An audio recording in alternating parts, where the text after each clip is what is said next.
ఇండ్లు లేని వాళ్లకు ఇంచుమించు 21 లక్షల మంది ఇండ్లు లేని వాళ్ళకందరికీ కూడా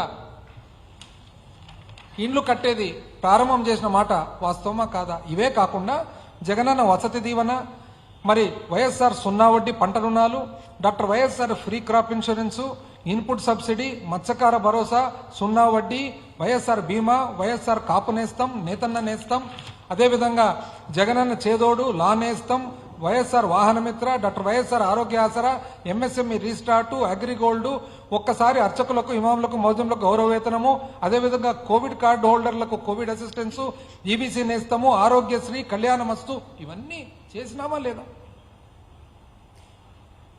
ఇది డీబీటీ ద్వారా 5 సంవత్సరాల్లో కోవిడ్ ఉన్నా కూడా ఇన్ని ఇబ్బంది ఉన్నా 2,50,000 కోట్ల పైచలకు ప్రజలకు, పేదవాళ్ళకు ముట్టిన మాట వాస్తవమా కాదా?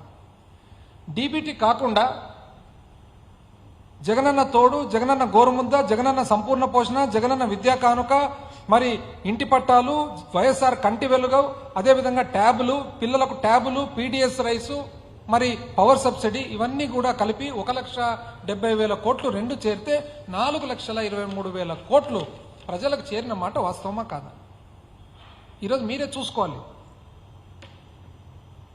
ఏది మేనిఫెస్టో, ఏది విజన్ అని. వాళ్ళది విజను, మాది యాక్షన్.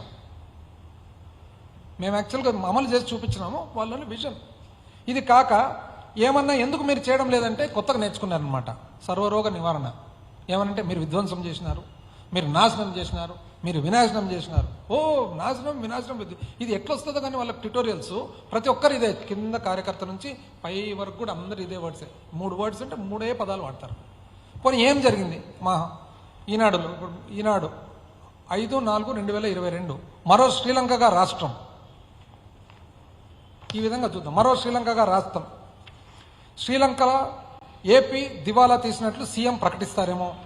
అప్పుల పిడుగు వైఎస్ఆర్ హయాంలో. చేతగాకే అప్పులు. మరి ఇక్కడ కూటమిలో ఒక సభ్యులు